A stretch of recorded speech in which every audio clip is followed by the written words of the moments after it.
My name is Evelyn Hart. The day I buried my husband, not a single person from my family came, not even my mother. That silence, it wasn't grief, it was betrayal. And I had no idea how deep it ran, or how far I'd go to survive what came next. Before we dive in, where are you watching this from? Drop your city or country in the comments. I want to know who's with me in this story. I never thought grief could be this quiet. Not the kind that makes you sob on the bathroom floor. I'm talking about the other kind, the kind that makes everything still. Soundless. Like the air itself is holding its breath. The kind that wraps around you when you realize you're standing alone at your husband's funeral, and not a single person from your family thought you were worth showing up for. Not my mother. Not my father. Not my sister Lee. No distant cousins, no childhood friends. Not even a neighbor pretending to be polite. Just me. And Samuel's casket, a plain oak one he chose himself, sitting in the cold October wind like a closed door to the life we built together. The priest was kind enough. He said all the right words. Psalm 23, a faint prayer. But even he looked uncomfortable by the end, glancing over my shoulder as if expecting someone else to arrive. I kept pretending I didn't notice. I was too busy trying to keep my spine straight and my eyes dry, because if I started crying, I wouldn't stop. When it was over, he touched my arm and murmured, "Take your time," before walking off, his robe brushing against the wet grass. I did take my time. I stood there so long, the sun began to dip, turning the sky this strange lavender gray. The wind picked up. Leaves danced across the marble in tight spirals, and still I waited. Maybe they got the time wrong. Maybe something happened. Maybe I pulled out my phone. My fingers shook, but not from the cold.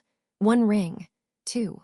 Then her voice, my mother's, sharp and airy like nothing had happened. "Sweetheart," she said, like I'd interrupted her mid-brunch. "Mom, where are you?" A pause. Then she said, "It's fine, sweetheart. People grieve in their own way," and hung up, just like that. I stared at the screen, blinking at the call-ended tone. I don't even remember putting the phone back in my purse. My legs just buckled a little beneath me, and I sat on the cold stone bench across from the grave like it was the only thing holding me up. Grieve in their own way. Samuel was my husband, but he had been in their lives too. Holidays, birthdays, barbecues. He helped my father patch the roof last summer. He sat next to my mother when she cried over Lee's divorce, but none of that mattered now. The silence wrapped tighter. The wind kept howling, but inside it I felt something else. Not just sadness. Suspicion. Something was wrong. Deeply, terribly wrong. This didn't feel like neglect. This felt deliberate, coordinated. I should have noticed it before, the subtle distance in my mother's last phone call. The way Lee hadn't replied to my texts in 3 weeks. The cheerful "we'll catch up soon" that never came. I didn't want to believe it, not then. Instead, I turned to the grave and whispered, "I'm so sorry, Sam." My voice broke. "You deserved better than this. We both did." There were no sobs. Just one tear, slow and hot, trailing down my cheek like it had waited for permission. I didn't know then what was coming. I didn't know that the people I trusted most would soon try to take everything Samuel left me, and that this cruel, quiet day at the cemetery was just the start of it. But I would learn. And when I did, I wouldn't be the same woman who stood here today, shivering, abandoned, and naive. I would become someone else. Someone they'd regret underestimating. I didn't go home that night. Home was too big, too quiet, too filled with ghosts I wasn't ready to face. Every corner of that house reminded me of Samuel, his slippers by the door, his half-read book on the nightstand, his mug still in the dishwasher because I couldn't bear to move it. So I called Marla. She didn't ask why, didn't press. Just said, "Come over, now," like she'd been waiting for my voice. By the time I reached her apartment, the sun had dipped behind the city skyline. Her place was small, just 2 bedrooms above a bakery, but it smelled like lemon oil and chamomile, and there were soft jazz notes playing low from her record player. She opened the door in fuzzy socks and a hoodie that read, "Women don't break, we burn brighter." One look at me and her smile fell away. "Oh, Ev!" I didn't need to say a word. She pulled me into her arms, and I let go, just let go. For the first time all day, I allowed myself to cry. Not graceful, single-tear crying like in the movies. No, this was the kind of crying that comes from your ribs, from places you didn't know could ache. I clutched the back of her sweatshirt like I was drowning, and she was the last solid thing in my life. We sank onto her couch, and she held me like a sister would, no words, no fixing, just presence. A soft blanket went around my shoulders, and then a warm mug appeared in my hands. I didn't even notice her making it. Chamomile. Always chamomile. My lips trembled as I took a sip. The warmth spread through me, but it didn't quiet the storm inside. I thought they would care, I whispered, staring into the steam. Marla didn't rush me. She just leaned back, pulled her legs under her, and waited. "My mom," I said, voice thin. She answered the phone like I'd asked about the weather, and then she said people grieve in their own way, and she hung up. Marla's eyes sharpened. "No one came." I shook my head slowly. "Not even Lee." She asked, eyebrows rising. "Didn't she and Sam?" "She adored him," I whispered. "Said he was the only one who made sense in our crazy family. She even joked once that if we ever broke up, she'd keep him in the divorce." We both managed a soft laugh, but it faded quickly. Marla ran a hand through her curls. "That doesn't make sense, not Lee. And your parents have never missed anything. They showed up for your office party last year just to make sure the hors d'oeuvres weren't too salty." I snorted. "My mom cornered my boss and asked if the lighting made me look pale." "Exactly," she said, pointing her spoon at me. "They're meddling, not absent. This is weird." I wanted to argue, to defend them, but the silence at the cemetery still rang in my ears. "I've been playing it over and over in my head," I said, setting the mug down with trembling fingers. "Maybe they're mad at me. Maybe they think I should have done more when Sam got sick. Or maybe—" "No," she cut in, gently but firmly. "Don't you dare blame yourself. Not after everything you did for him. You slept on a hospital cot for 3 months. You drained your savings to get him experimental treatments. Evelyn, you didn't just love him, you fought for him." I nodded, biting my lip.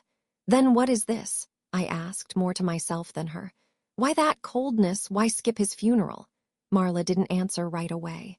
She reached over, took my hand in hers. "I don't know yet," she said quietly. "But whatever it is, you're not facing it alone. You've got me, and we're going to figure this out together." A pause. Then, as if testing the waters, "Do you think, could there be something they don't want you to know?" That question sat heavy between us. I didn't know it yet, but that single sentence would become the turning point.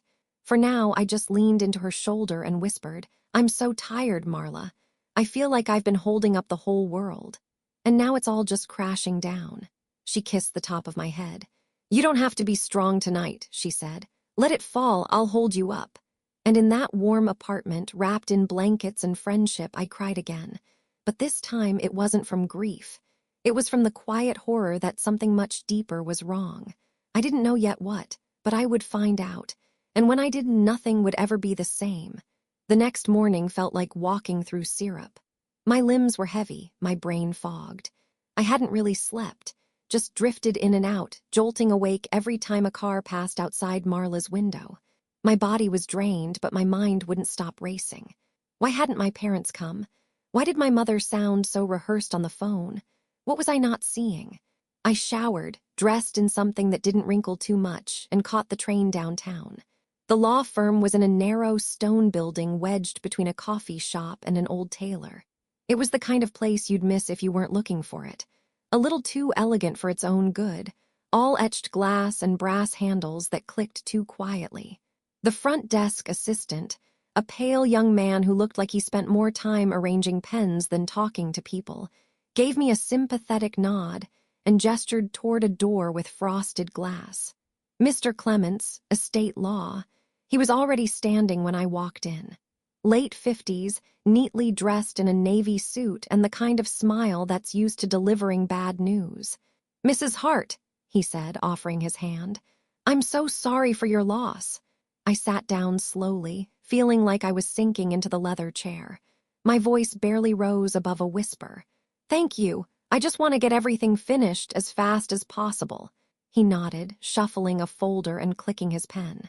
"We're finalizing funeral reimbursements today," he explained, "but Samuel also requested that we begin probate proceedings right away, given his diagnosis and timeline." I blinked. "Probate?" I repeated, confused.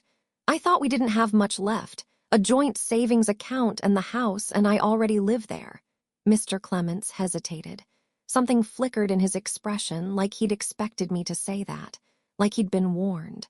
"There's something you need to see," he said finally, sliding a manila envelope toward me. Inside were copies of the will. I glanced over the words, the legal language like static in my ears. And then my eyes landed on a section that made my stomach flip. "To my wife, Evelyn Hart, I leave full ownership of the following properties," and there it was. 3 apartments in the city, and a beach house, a beach house. I blinked, stared, read it again. This must be a mistake," I stammered. Sam never told me." Mr. Clements gave a small, knowing smile. "No mistake, Mrs. Hart. Your husband updated his will 3 months before his passing. All the documents are here. You are the sole beneficiary." I didn't speak. Couldn't, my fingers trembled on the edge of the envelope. 3 apartments, a beach house, property titles, rental income, deeds in my name. It didn't make sense. Samuel and I were always careful, modest. We skipped vacations to pay down the mortgage. We argued over grocery store coupons. How had he? I looked up slowly. "Why wouldn't he tell me?" Mr. Clements folded his hands. "I'm not sure, but I've seen this before. Sometimes people near the end, they make choices they think are protective. Quiet preparations." Protective. Was that what this was? A shield wrapped in silence? Or was it something else entirely? I left the law firm in a daze, envelope clutched tightly under my coat like it might fly away. The city buzzed around me, people rushing to meetings, traffic honking, life continuing like my entire world hadn't just been turned upside down. 3 apartments, a beach house. I should have felt joy. Security, relief. Instead, I felt watched. As if by unlocking this hidden part of Samuel's life, I'd stumbled into something much bigger. Something no one wanted me to find. I should have known better than to go back. But I did. Maybe it was hope. Maybe I needed closure. Or maybe, deep down, I still believed that my mother might take one look at me, open her arms, and say, "I'm sorry, sweetheart, we should have been there." She didn't. I arrived at their house just after 10, the familiar squeal of the gravel driveway under my tires making my stomach twist. The porch light was on. Shadows moved behind the curtains. They were home. The same house I grew up in. Still smelled like lavender and furniture polish. Same squeaky stair near the kitchen. Same photos on the wall, except now none included Samuel. My father opened the door with a surprised smile that didn't quite reach his eyes. "Evelyn," he said, blinking. "Well, this is a surprise." I wanted to scream, surprise. I buried my husband 2 days ago, but I nodded calm, practiced. "I didn't want to be alone," I murmured. "Just for a night or 2. He stepped aside. "Of course, you can stay in the guest room." My mother appeared behind him, perfectly composed in a silk robe, mascara still intact. She pulled me into a soft, too-sweet hug. "We're so glad you're here, honey." Liar. The air inside the house felt different, heavier, as if something stale had been trapped in the walls too long. I made small talk, answered their questions like nothing was wrong, and pretended not to notice the flicker of something too careful in their gazes.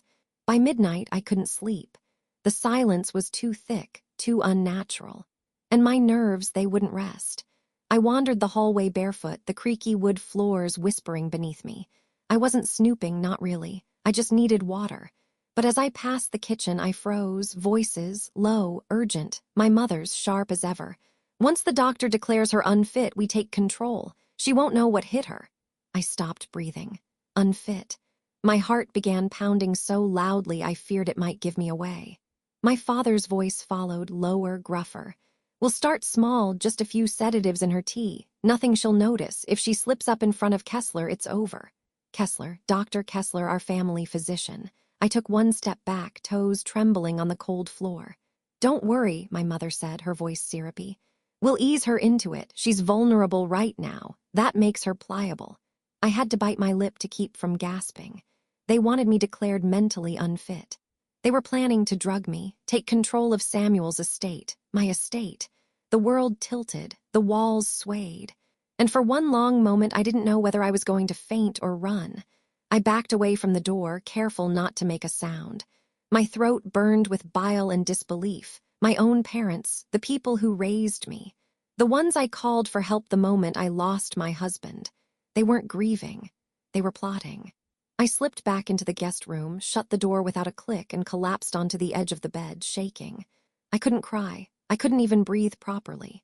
My hands trembled in my lap, the tea. They'd offer it to me tomorrow, maybe tonight, and I had no idea how far they'd go or how long they'd been planning this. But I knew one thing: I had to pretend nothing had changed.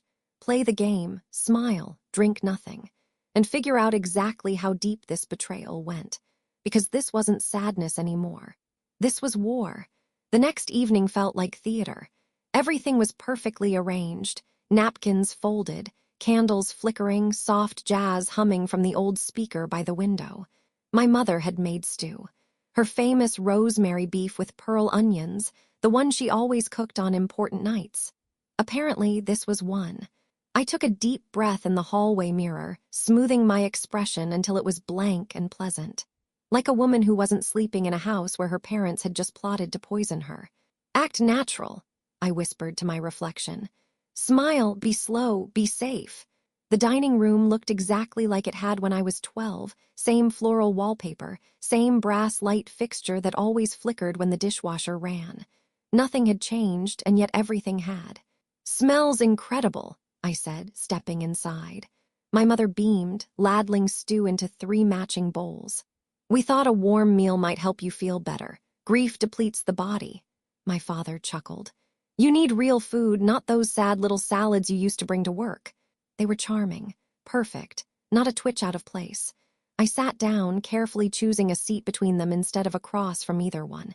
It gave me a better view of their hands, their eyes, their every move. The table was already set with water, bread, and of course tea. 3 cups, all steaming.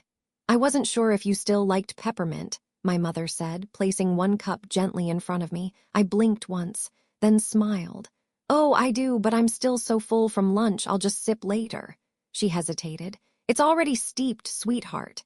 I looked her straight in the eye. Then it'll be perfect when I'm ready. A flicker of something passed across her face. Disappointment, annoyance, but it was gone in a second. Lee joined us halfway through, my younger sister, 5 years my junior and always in motion. She was already talking as she entered the room, setting her purse down with a dramatic flourish. Sorry I'm late. Traffic is garbage and I had to stop for a client call. Evelyn, you look like you've been through hell. I forced a laugh. That's accurate. She sat across from me, piling stew into her bowl and launching into some long-winded story about a celebrity client's bizarre divorce clause. I let her talk. It filled the space, made everything feel less like a trap, except I couldn't relax. I watched my mother watch me, always in the corner of her eye, like she was tracking whether I'd take a sip of the tea. My hands stayed folded neatly in my lap. I ate only what was served family style. Nothing passed directly from her hands to mine. I nodded, smiled, laughed at the right moments. And all the while, my heart pounded like a war drum. Mom, this stew tastes great, I said, lifting another spoonful to my lips. My voice was light, my tone practiced. You always make it better than I remember. My mother preened under the compliment. It's just the rosemary, she said. Simple things, when done right, are always best. She picked up her own teacup and took a slow sip. I glanced at mine, still full and untouched. Lee raised her eyebrows. You okay, Ev? You're quiet. Just tired, I said. Been a long few days. That wasn't a lie. But the real exhaustion was in the pretending. Pretending not to notice the faint, artificial scent coming off my teacup. Pretending not to see the way my father kept glancing at his watch, like something was supposed to happen.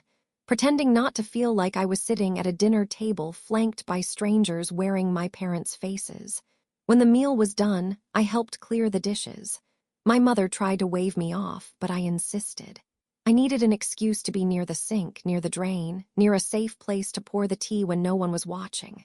Instead, I left it untouched, still steaming on the table. Let them wonder why. Let them worry. Later that night, alone in the guest room, I sat on the bed with my arms wrapped around my knees. The silence of the house was deafening. My parents had said goodnight with warm smiles and casual hugs, like we'd had the most ordinary evening. And maybe, to them, it had been. A perfect act. A quiet trap. But I hadn't taken the bait. Not tonight. Tomorrow, I'd make my own move. The next morning, I woke with a plan. Or maybe it wasn't a plan, not yet. Just a desperate thread of instinct pulled tight around one idea: play along. I moved slowly, dragging my feet down the hallway, rubbing my temples as if the weight of grief had finally folded me in half. At breakfast, I let my shoulders slump, let my words trail off mid-sentence. Let my mother glance at my father with that smug little flick of her brow that said, "See, it's working." She brought me tea again, this time with a smile that was all syrup and steel. "Peppermint again," she said, placing it on the table. "Just a little something to help settle your nerves." I nodded without looking up. "Thank you," but I didn't drink it. When they left the room, my father to the garage, my mother to the laundry, I carried the cup into the living room and poured it, slow and careful, into the potted fern by the window. It sizzled faintly against the soil. The smell, sweet, herbal, clung to my fingers even after I rinsed the cup clean and refilled it with plain water. By the time they returned, it was half empty. "I think I'll lie down," I said, pressing a hand to my temple. "Of course," my mother said gently, her voice dipped in mock concern. "Grief has a way of lingering." She didn't even try to hide her satisfaction. That afternoon, I stumbled a little as I walked into the kitchen. "I keep forgetting things," I muttered, letting my voice fall to a murmur. "I was supposed to call someone. I don't remember who." My mother placed a hand on my back and said nothing, just patted as if I were already halfway gone. I went upstairs and laid in bed, eyes wide open, body still. I rehearsed answers, practiced dazed stares, muted my own sharpness until I didn't recognize my voice anymore. They were setting me up for something, I knew it. And I had a sinking feeling I was about to find out what. That evening, just before sunset, my mother knocked on my door. "Honey, we're taking you to see Dr. Kessler tomorrow," she said in that faux soft tone. "Just to check in. Nothing serious. We think it'll help." I blinked slowly. "Kessler. He's always been good to us," she added. "Just routine." Routine, sure. Inside, my blood turned to ice. That night I didn't sleep much, just stared at the ceiling fan, counting the blades over and over. I rehearsed lines in my head like I was preparing for the role of a lifetime. "You're tired, you're overwhelmed, you can't think straight." "No, you're smart, you're prepared, you're watching every move." The next day, they drove me in silence. My mother wore a blue blouse, the same one she used to wear to PTA meetings. My father hummed to the radio, a little off-key. And I sat in the back, hands folded in my lap, pretending to be the picture of confusion. Dr. Kessler's office hadn't changed in 15 years. Same plaid armchairs. Same fish tank with 2 lonely goldfish that never seemed to age. He greeted me with a concerned smile and a clipboard. "Evelyn, I'm so sorry about Sam." "Thank you," I said quietly. He looked at my parents, then back at me. "They've mentioned you've been struggling. Would you mind if we spoke alone?" My mother hesitated. "She's been a little scattered, doctor. Might be best if we—" "I'm fine," I interrupted softly. "I can talk to him." He nodded, gesturing toward his office. I shuffled in, slow and compliant, sat down on the edge of the chair, waited. He asked gentle questions. How was I sleeping, eating? Did I feel confused or foggy? Had I experienced any hallucinations or memory lapses? I answered carefully. Not robotic, not perfect, just slow enough to make him believe I was fragile but present. Then, as he finished his notes, I let the mask slip just for a moment. "Doctor," I said, tilting my head, "have you ever felt like someone wanted you to fall apart? Not because you were, but because they needed you to?" He looked up, startled. What do you mean?" I leaned forward slightly, voice steady. "Because I think something's happening to me that isn't medical." A long pause. His eyes flicked toward the door, then back at me. "You seem surprisingly lucid," he said slowly. I gave him the smallest smile. "Guess I just needed some rest." He didn't speak again for several seconds, just sat there, gripping his pen, the air between us charged with something unsaid. He knew, or at least he suspected. I stood up. "Thank you for seeing me, Dr. Kessler." And then I walked out of that room like a woman who hadn't been broken after all. Like a woman about to turn the whole game upside down. I didn't wait another night. The second we got back from Dr. Kessler's office, I knew what I had to do. They were going to keep trying. Maybe not tomorrow, maybe not even this week. But I'd seen the look on my mother's face when I emerged from that office, alert, calm, not the trembling mess she'd hoped for. She was irritated, tense. She masked it well, but I saw it, the way her smile tightened at the corners, the slight twitch in her eye as she said, "Did everything go okay?" I replied, slipping off my shoes like nothing mattered. "He said I just need rest." Her face didn't change, but her hands clenched the dish towel a little too tight. They were going to escalate. I could feel it, which meant I had to move faster. That night, once they were asleep, I crept into the hallway barefoot, holding my breath with every step. My father's snores buzzed faintly from the master bedroom. My mother, ever the light sleeper, was silent. I stood outside their door, heart pounding. My hand trembled slightly as I unscrewed the tiny voice recorder from my purse. I'd bought it years ago, back when I briefly considered writing a memoir about caregiving during Samuel's illness. I never used it, but thank God I'd kept it. The vent above their bedroom door was just wide enough. I stood on the edge of the hallway chair, fingers barely steady as I slid the recorder into place, nestled deep in the grating. Then I slipped away. Back to my room, back to bed, back to pretending. I stared at the ceiling for hours, too wired to sleep. Every creak in the floorboards made my pulse spike, but nothing happened that night. No more tea, no more questions. They were waiting for something. So was I. By morning, I couldn't sit still. I needed an anchor, a place that wasn't this house, this trap. I called Marla and asked if I could come over. She didn't hesitate. When I got there, she opened the door with a tight hug and eyes full of worry. "You look like hell," she whispered, guiding me inside. "Sit down. What happened?" I sank into her couch like it was the first real thing I'd touched in days. Then I told her. Everything. From the whisper I'd overheard outside the kitchen door to the tea I'd poured into the fern to Dr. Kessler's expression when I turned his game around. By the end, Marla's face had gone pale. "Jesus," she breathed. "Ev, that's not just disturbing, that's criminal." I nodded, swallowing hard. "They want to take everything Sam left me, they want me out of the way."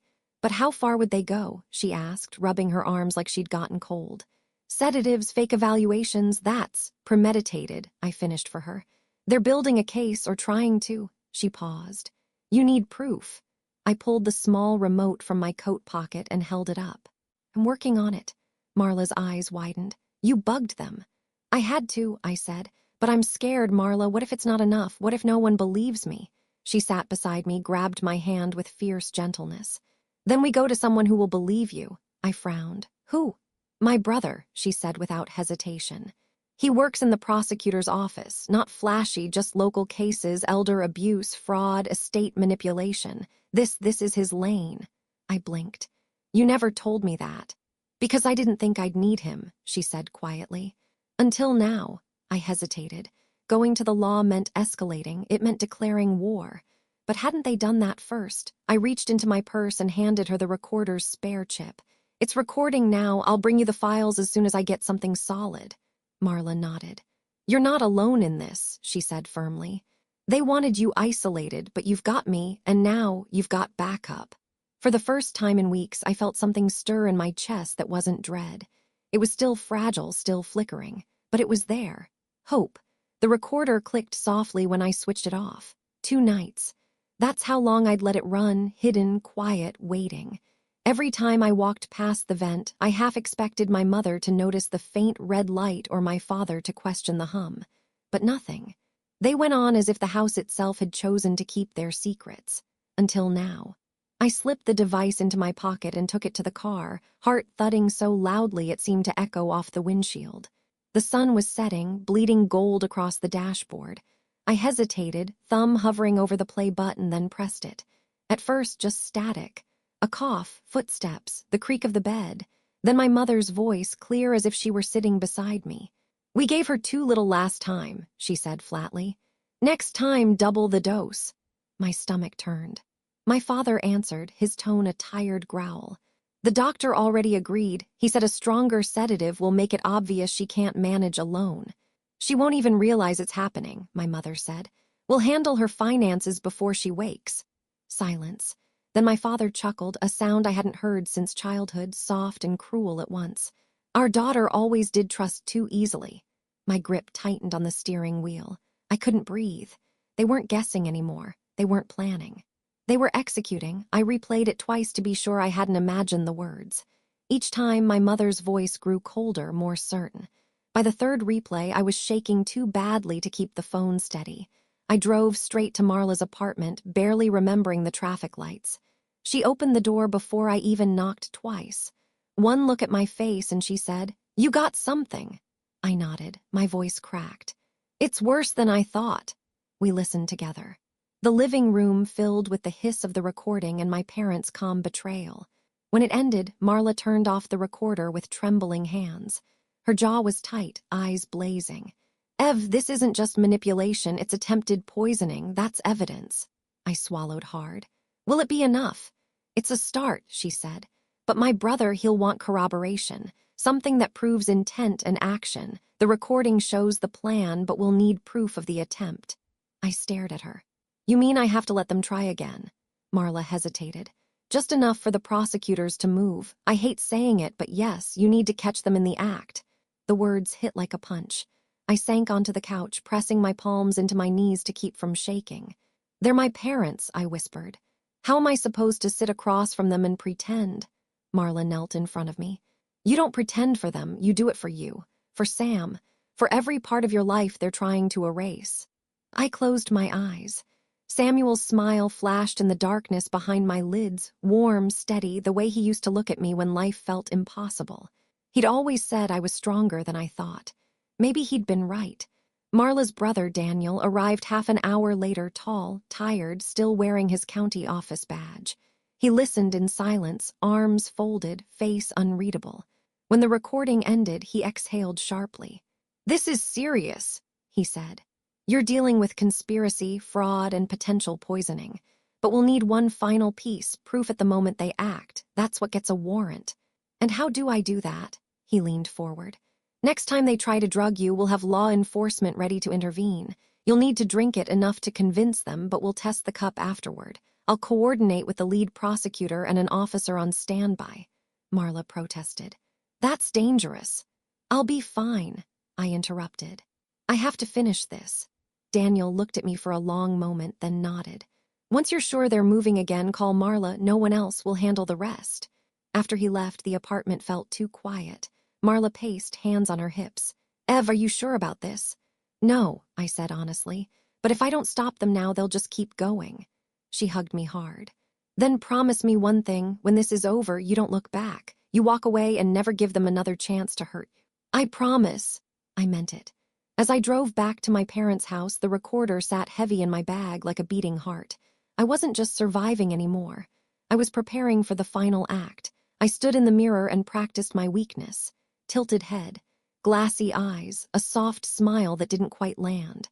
My reflection looked back at me like a ghost I hadn't met before, someone softer, slower, too delicate to be threatening. She was everything they wanted me to be. I hated her.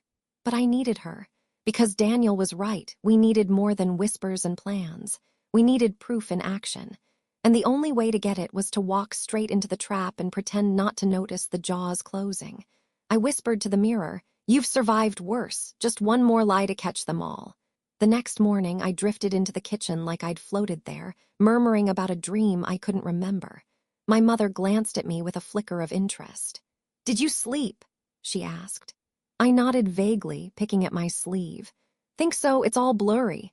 "Maybe it's the stress," she offered too quickly. I gave her a hollow smile. "I guess." She poured tea, peppermint again, of course. I stared at it for a second longer than I should have, then lifted the cup with a shaky hand. I sipped just a taste, just enough for her to believe it. She watched me the entire time.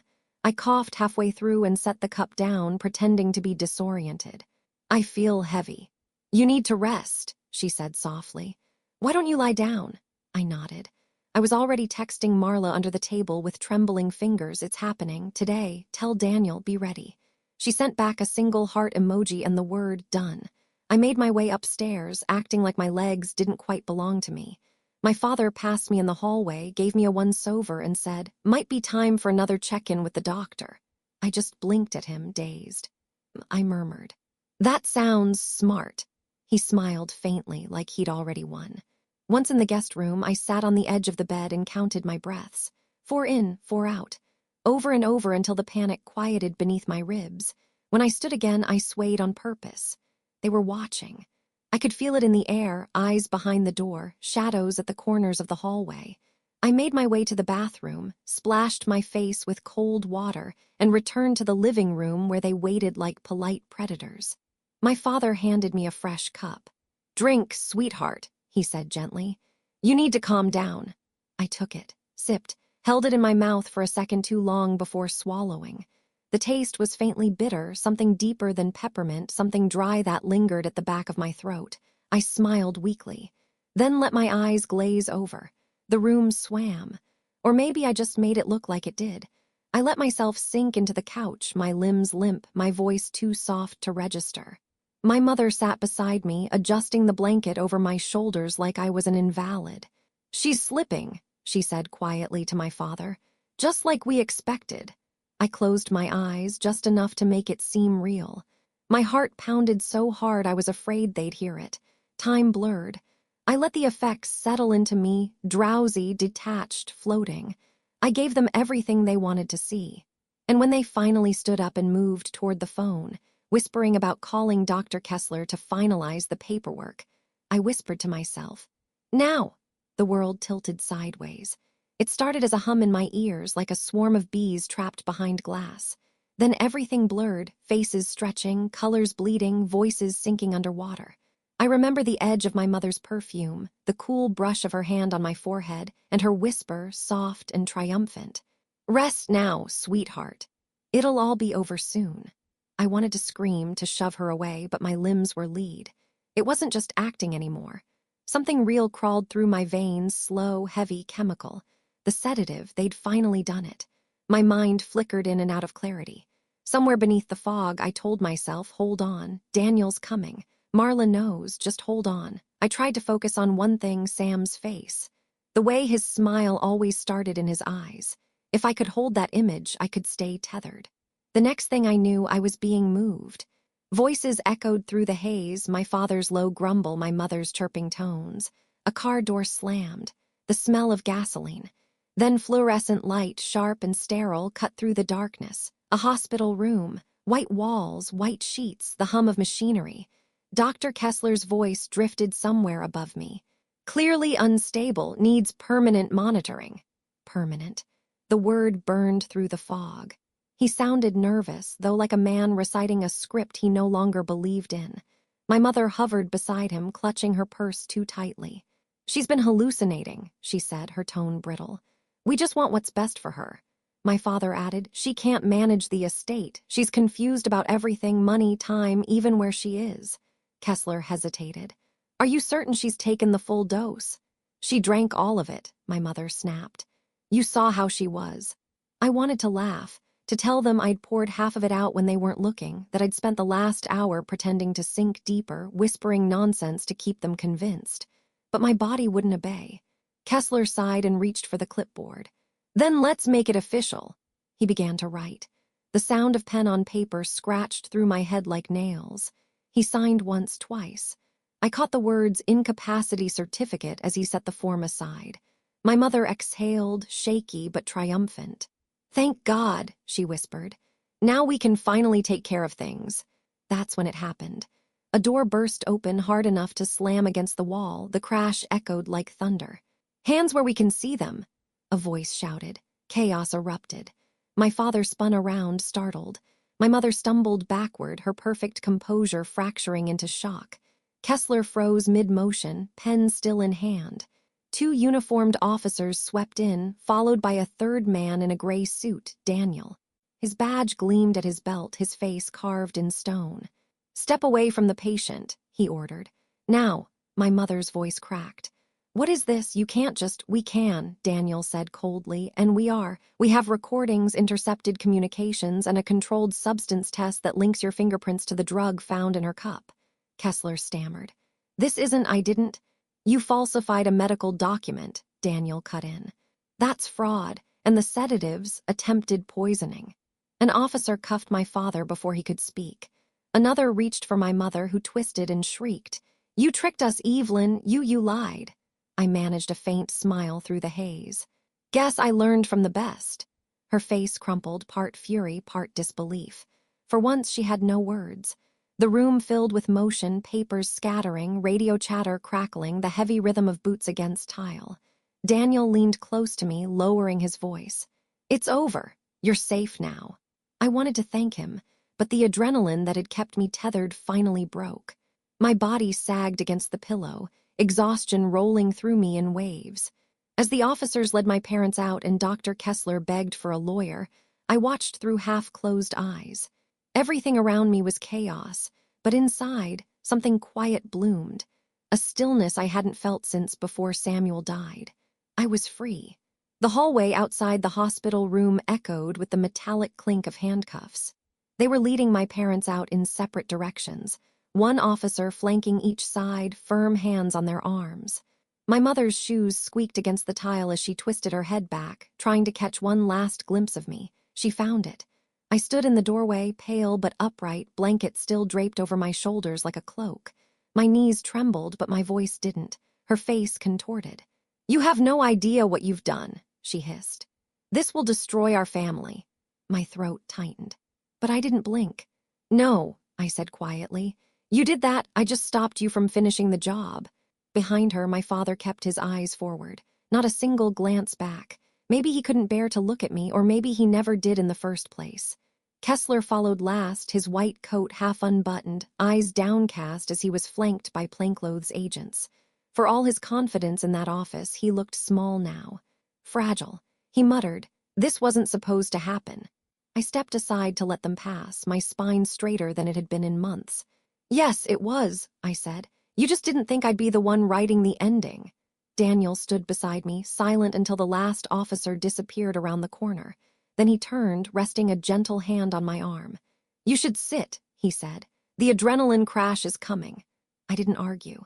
My body folded into the chair outside the room, the hospital air thick with antiseptic and justice. A strange combination. Daniel crouched beside me.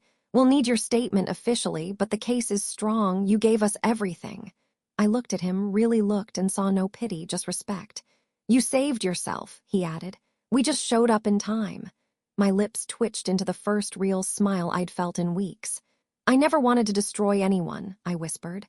"I just wanted to be left in peace, to grieve my husband and live." Daniel nodded.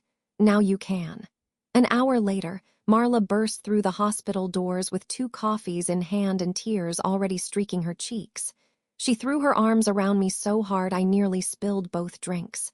"You did it," she whispered. "Ev, you really did it." I let her hold me. Because for the first time since Samuel died, I wasn't holding everything alone. The rest moved quickly after that, depositions, media interest, a rush of legal paperwork. But I didn't care. Because the people who tried to gaslight me out of my mind, out of my identity, were no longer in control. They were behind bars. And I was walking out, not as someone's widow, not as someone's daughter, but as someone new. The house didn't feel like mine anymore. Even with my name on the deed, even with the closets full of my old sweaters and my late husband's favorite books still resting on the shelf, none of it belonged to me now. Not after what happened within those walls. I stood in the foyer with my last box in my arms, staring at the staircase I used to climb each night in silence. The hallway where I overheard the whisper that changed everything. The fern by the window, still alive, oddly enough, its soil a grave for so many cups of untouched tea. I whispered, "Goodbye," and closed the door for the last time. The locks clicked into place with a satisfying finality.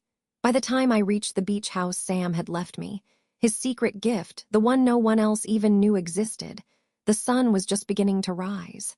Pink clouds stretched like cotton across the sky, and the waves rolled in with a calm that felt ancient, sacred. I unlocked the door and stepped inside. The air was clean, salted and fresh. Nothing haunted it. No footsteps overhead. No echo of betrayal in the floorboards, just light and breeze and space. I let out a breath I hadn't realized I'd been holding. Marla arrived that afternoon, her arms full of wine, cheese, and mismatched plates from her apartment. She dumped them on the counter with a grin and said, "It's not a housewarming until someone drinks from a mug that says, 'World's Best Cat Dad.'" We sat on the back porch, 2 mismatched chairs facing the horizon. She handed me a glass and raised hers. "To fresh starts." I clinked mine against hers. to surviving hell, and ending up at the beach. She smirked. Honestly, the beach feels earned. We watched the tide roll in, our words slowing as the sky melted into twilight. For a while, we didn't speak at all. There was no need. Grief was still there, of course. It always would be. Sam was gone, and the people who raised me had chosen greed over love. But I wasn't defined by those losses anymore. I had survived. And now I had space to grow something new. That night, I slept with the windows open, the ocean whispering in through gauzy curtains. No pills, no lies, just moonlight and breath. I didn't dream, I just rested. 1 year later, the beach house no longer felt like an escape. It felt like home. The curtains danced in the ocean breeze, the hardwood floors gleamed under morning sun, and every corner of the house held peace instead of secrets. The past hadn't disappeared, but it no longer chased me. It watched from a distance, unable to touch what I'd built. Each morning began the same. Bare feet on cool sand, mug of strong coffee in hand, eyes on the horizon. And each morning I whispered the same words into the wind. You don't need a crowd to reclaim your power. Because I didn't have one. Not when I was buried alive under grief. Not when my own blood tried to erase me. Not when I chose to fight back, not with fury, but with proof, patience, and one quiet, ruthless act of survival. But now I wasn't alone anymore. The women's center in the nearby town started small. A few folding chairs, a bulletin board of quiet hopes, a donated kettle that never stopped brewing peppermint tea, this time served with consent, kindness, and trust. I taught self-defense every Thursday, legal literacy every Monday. I told stories, not mine, not yet, but ones that mattered, about power, about knowing your rights, about listening to the voice inside you that says, this isn't right, and refusing to silence it for anyone's comfort. Sometimes, when the room went quiet, a woman would stay after class and whisper, I think something's happening to me. I never flinched. I never told her she was imagining things. I would say, tell me everything, I believe you. Because I knew what it meant to go unheard. To be treated like you were overreacting, fragile, unreliable. I'd been drugged and dismissed. And I'd come out the other side stronger than I ever imagined. People in town started calling me the widow by the sea. At first, it made me flinch, but over time, it changed. The way they said it held awe, not pity, as if I were a legend, not a victim.